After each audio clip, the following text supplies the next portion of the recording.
and ultimately we would seek to embed that in our funding policy in the coming year. Is that finished with that presentation? No, not quite. I'm just about there. Questions at the end. I'm very conscious of time, if you wouldn't mind. So, following on from that, obviously there are two key priorities up front, but needing to confirm that forward work program from here, and making sure that we're starting to deal with the other priorities around the lake, and we've got solutions for them as well. Certainly I agree with Mighty River Power's comment. If we're wanting to see success around the lake and dealing with these issues, let's get on with this part of it in particular, because this is where it, I guess, the rubber hits the road ultimately. The district plan review, how we manage the obviously management of that, and my understanding is the district's started the scoping of that, which is great to see. So really just forward, there is a strategy in place. It's taken a little bit longer than we would like to for elements of that to get up and running. There is some good progress just starting to be made now, and I expect to see some solutions in place in the not too distant future in both Hātepe and Kuratau. And there are a number of other strategy elements that are now progressing well. But ultimately, future progress really relies on us collectively working together to make sure that these solutions go in place and stick. So, thank you. Councillor Kirk. Thank you very much. You mentioned that you already have a meeting with stakeholders planned for later this month. September, right? Okay. Sorry, September. September. Yeah. Great, thank you.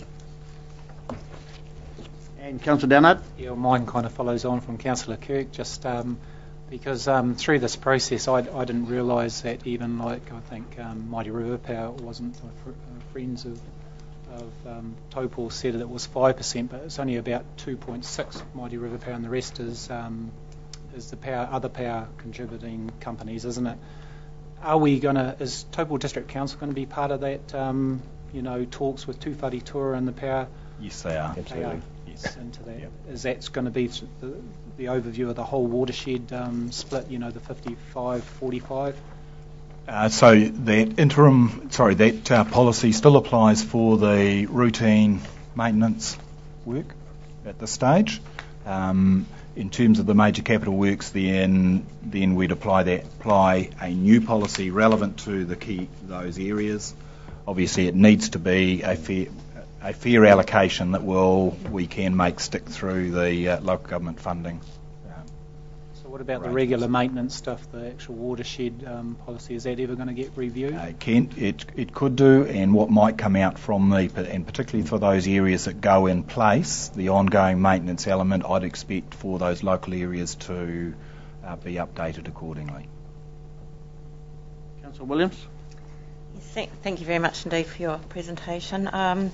With regards to the erosion control and mitigating the effects, it's fantastic to hear of those action plans underway, because I think that's going to be a great source of comfort for some of our ratepayers. But I think one of the key things that people out there are actually looking at for today is, the question is the erosion, and you're looking at, you mentioned, Scott, under the MRP consent review basis for considering the evidence of effects beyond what was anticipated. And I guess the question of the people is the erosion that was predicted to take place back in 2003 for this review period measuring up or exceeding to the actual? So certainly the process is to identify those various issues, and that clearly is one of the issues that will be considered. There will be some further investigation of that, I'd expect, as to whether it is and what the primary causes of that is. There are a number of causes that sit there and that affect it, and so it is, just because there's erosion by itself doesn't mean that suddenly there's a primary cause. So we also need to be able to link that cause and also what was assumed back in the consent. And I guess there's a bit of unfathoming what was said, what was the basis for that original consent, is it different at this stage? Not sure whether I've fully answered that. It is a bit of a complex question.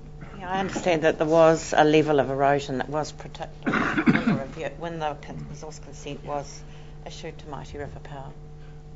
Perhaps the one other thing that I would make a comment on in terms of the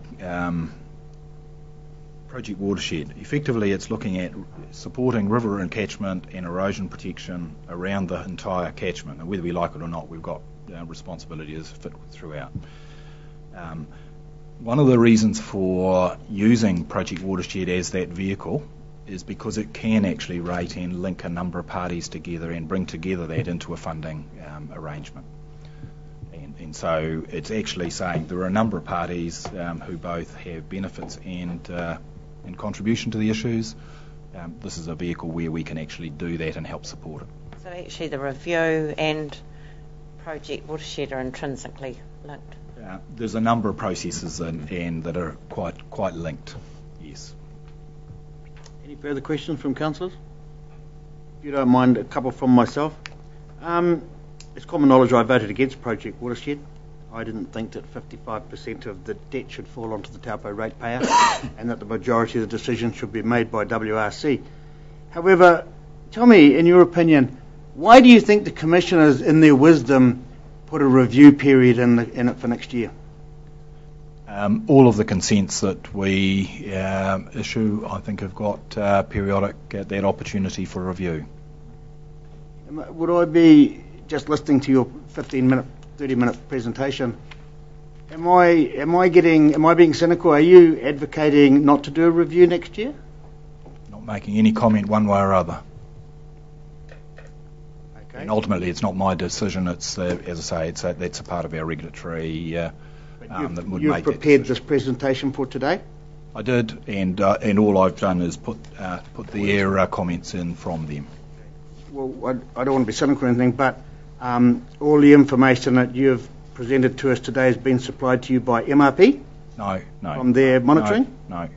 Where did you get all your information from? Sorry, the information, all of the various strategies is work that we have commissioned along with yourself as part of the development of the foreshore and erosion strategy.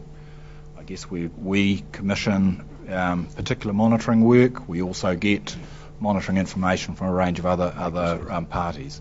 In terms of the consent review comments and the seeking of comment from others, including yourself, has been to seek your views on what are the key issues that need to be investigated further.